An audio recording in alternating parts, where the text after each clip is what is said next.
بسم اللہ الرحمن الرحیم۔ السلام علیکم ناظرین، کیسے ہیں آپ؟ امید کرتا ہوں خیریت سے ہوں گے۔ ہماری آج کی ویڈیو ان شوہروں کے لیے ہے جن کی عورتیں بدتمیز، بد اخلاق اور بد مزاج ہوتی ہیں۔ وہ اس کو غور سے سنیں، زندگی آسان ہو جائے گی کسی حد تک۔ تو اس سے پہلے گزارش کروں گا، اگر کسی نے میرے چینل کو ابھی تک سبسکرائب نہیں کیا تو وہ سبسکرائب کر دیں اور بیل آئیکن کو دبا دیں تاکہ ہم بار بار ملتے رہیں۔ اللہ رب العزت فرماتے ہیں کہ اگر تم اپنی بیویوں سے کسی بات پر کراہت محسوس کرتے ہو، یعنی ان کو کسی وجہ سے ناپسند کرتے ہو، تو یہ سمجھ لو کہ یہ بہت ممکن بات ہے کہ جس چیز کو تم ناپسند کرتے ہو اللہ رب العزت نے تمہارے لیے اس کے اندر مصلحت رکھی ہو۔ اس آیت مبارکہ سے ممکن ہے کہ کسی کے ذہن میں یہ بات آئی ہو کہ اس میں چلو اولاد کہ ہونے نہ ہونے اس میں تو مصلحت ہو سکتی ہے، لیکن عورت کی بدتمیزی، اس کی بد مزاجی اور بد اخلاقی پر دل کے اندر جو نفرت آتی ہے، اس میں کیا اس میں مصلحت ہو سکتی ہے؟ ہاں، اس میں بھی مصلحت ہے۔ ایک تو یہ کہ بیوی کی دی ہوئی تکلیفوں پر جب شوہر صبر کرتا ہے تو اس کے درجات بلند ہوتے ہیں۔ دوسرا، شوہر کے گناہ اس سے مٹتے ہیں۔ تیسرا یہ کہ جو گناہ ہو چکے، صبر کرنا ان گناہوں کے لیے کفارہ بن جاتا ہے۔ اور چوتھی بات یہ کہ شوہر کے مزاج کے اندر تحمل پیدا ہوتا ہے، جو کہ انسان کے اندر بہت بڑی صفت ہے، اور یہ ایسی صفت ہے کہ ہر مسلمان کے اندر یہ صفت لازمی ہونی چاہیے۔ ایک اللہ والے کی بیوی بڑی بد مزاج تھی۔ وہ جو اللہ والے تھے ان کی طبیعت کے اندر بہت زیادہ نزاکت پائی جاتی تھی، بڑے نازک مزاج تھے، بڑی حساس سی طبیعت کے مالک تھے۔ ایک مرتبہ صبح کو اٹھے تو آنکھیں سرخ تھیں، تو لوگوں نے پوچھا کہ حضرت آپ کی آنکھیں سرخ کیوں ہیں؟ کیا رات کو سوئے نہیں؟ تو فرمانے لگے کہ رات رضائی کے اندر جو دھاگے پڑے ہوئے ہوتے ہیں جس سے رضائی سلی ہوتی ہے، وہ ان کے اندر ٹیڑھا پن تھا، وہ دھاگے سیدھے سے نہیں سلے ہوئے تھے، تو اس کی وجہ سے نیند نہیں آئی۔ یعنی طبیعت ایسی تھی، یہ عرض کر رہا ہوں کہ طبیعت ان کی ایسی تھی، اتنی نازک پن تھا ان کی طبیعت کے اندر کہ ان دھاگوں کے ٹیڑھا ہونے کی وجہ سے ان کو ساری رات نیند نہیں آئی۔ مگر اس کے ساتھ ہی ان کی بیوی اتنی اکھڑ مزاج اور بد مزاج تھی کہ ساری عمر اس کے ساتھ نبھا دی، ہر بات پہ بدتمیزی کرتی، زبان درازی کرتی، اور کبھی بھی ان کے دل میں طلاق کا خیال نہیں آیا، ہمیشہ اس کی باتوں پہ صبر کرتے رہے۔ اور اس پر عجیب بات یہ ہے کہ اس کی خاطرداری کیا کرتے تھے۔ ایک مرتبہ خادم نے آ کے کہا کہ حضرت جی،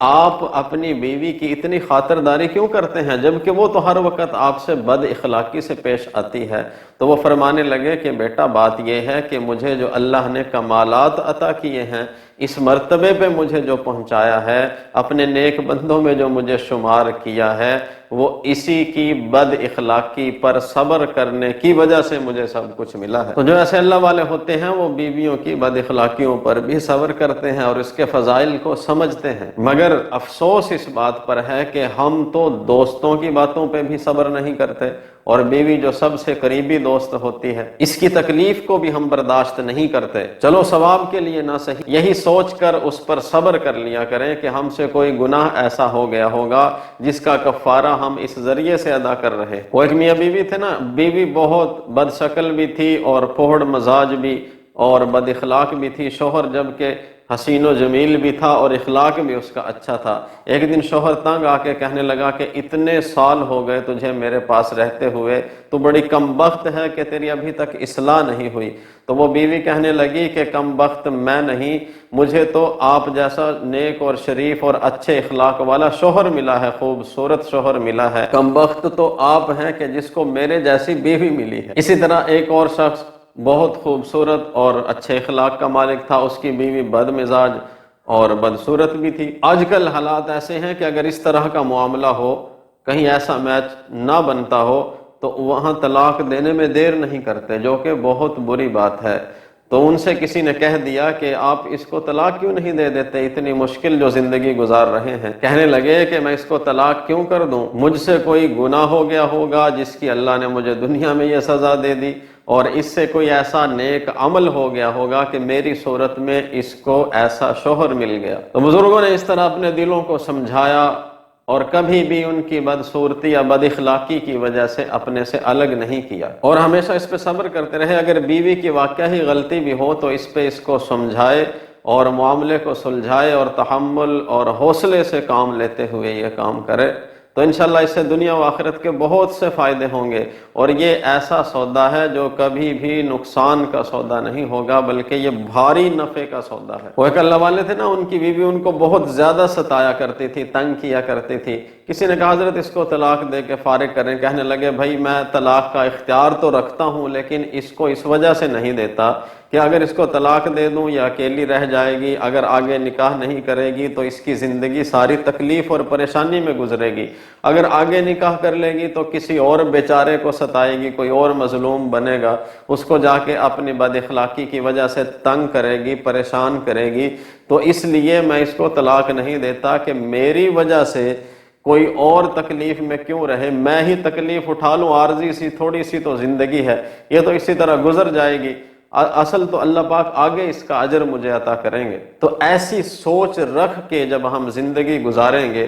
تو سوچو کہ زندگی کتنی خوبصورت ہو جائے گی، اور بہت سی پریشانیاں اور مسائل صرف اس سوچ پر ہی ہمارے حل ہوتے نظر آ رہے ہیں۔ ایسا ایک گر بھی آپ کو بتا دوں کہ جس کی وجہ سے میاں بیوی کے درمیان لڑائی ہی نہ ہو، وہ حضرت لقمان حکیم رحمۃ اللہ علیہ کا ایک واقعہ ہے کہ وہ ایک باغ کے اندر نوکری کیا کرتے تھے۔ مالک نے ایک دن کہا کہ باغ کے اندر ککڑیاں لگی ہوئی تھی، ککڑیاں توڑ کے لائے تو مالک نے اپنے ہاتھ سے حضرت لقمان کو دی، اور وہ کھاتے رہے، پھر دی، پھر کھا گئے، پھر دی، پھر کھا گئے۔ تھوڑی دیر کے بعد مالک نے اس کو چکھا تو وہ بالکل کڑوی تھی، پھر دوسرے کو چکھا وہ بھی کڑوی تھی۔ کہنے لگے کہ اے لقمان تو کڑوی ککڑی کیسے کھاتا رہا، مجھ سے تو یہ چکھی بھی نہیں جاتی۔ تو فرمانے لگے کہ میں اس لیے کھاتا رہا کہ ساری عمر جس ہاتھ سے میٹھا کھایا ہے، اگر آج اس سے کڑوا بھی کھا لیں تو اس میں کیا حرج ہے، اس لیے میں نے آپ کو محسوس نہیں ہونے دیا۔ تو یہ سوچ رکھ کے جب میاں بیوی چلیں گے تو زندگی میں کبھی بھی لڑائی نہیں ہوگی۔ یہ سوچ لے کہ خاوند کے مجھ پر کتنے احسان ہیں، اگر اس سے کوئی غلطی زیادتی ہو بھی جائے تو اس سے درگزر کر دے۔ یہ سوچ کے کہ بیوی کے مجھ پر کتنے زیادہ احسانات ہیں اور وہ میرے لیے کیا کیا کرتی ہے دن رات میرے بچوں کے لیے، تو جب یہ سوچیں گے تو پھر ان کی چھوٹی چھوٹی غلطیوں پہ درگزر کرنا یہ آسان ہو جائے گا، اور یہ ایسا عمل ہے اس سے بڑی غلطیوں کو بھی معاف کرنا یہ ہمارے لیے آسان ہو جائے گا۔ اور ساتھ یہ سوچ لیں کہ اللہ تعالیٰ کہ ہمارے اوپر کتنے حقوق ہیں جن کو ہم پورا نہیں کرتے، اگر وہ بھی اسی طرح ہم سے انتقام لینے لگے تو پھر ہم کہاں جائیں گے۔ تو یہ سوچنے کی بات ہے کہ اللہ تعالیٰ کہ ہم محکوم ہیں، وہ ہمارا حاکم ہے، وہ انتقام نہیں لیتا، معاف کرتا رہتا ہے، ہم غلطیاں کرتے رہتے ہیں، حالانکہ وہ اس پر زیادہ قادر ہیں ہم سے کہ ہم اپنی بیویوں پر جتنے قادر ہیں، وہ اللہ ہم سے کہیں زیادہ اس بات پہ قادر ہے کہ غلطیوں پہ انتقام لے اور فوراً پکڑ کرے، لیکن وہ نہیں کرتا۔ دیکھیے اللہ کا معاملہ کتنا زبردست ہے ہمارے ساتھ، وہ گناہوں پہ فوراً پکڑ نہیں کرتا، ہم اس کے کتنے حقوق توڑتے ہیں، کتنی نافرمانیاں کرتے ہیں، وہ پکڑ نہیں کرتا، وہ فوراً کوئی عذاب نازل نہیں کرتا، اسی طرح رزق بھی دیتا رہتا ہے، ہماری زندگی کی ساری ضروریات بھی پوری کر رہا ہے۔ اور وجہ یہی ہے کہ یہ میرے محکوم ہیں، میرے بندے ہیں، ان سے حماقتیں ہوتی رہتی ہیں، غلطیاں ہوتی رہتی ہیں، اگر میں ان کا خیال نہیں رکھوں گا تو پھر ان کا کون خیال رکھے گا۔ تو اللہ رب العزت کی یہ بہت بڑی ایک صفت ہے، یہی معاملہ ہمیں بھی اپنے محکومین کے ساتھ کرنا چاہیے کہ ہماری بیویاں ہماری محکوم ہیں، ہم حاکم ہیں، تو اس بات کو مد نظر رکھتے ہوئے لے کے چلیں گے، انشاءاللہ زندگی بہت خوبصورت ہو جائے گی۔ اللہ عمل کی توفیق عطا فرمائے، اللہ ہم سب کا حامی و ناصر۔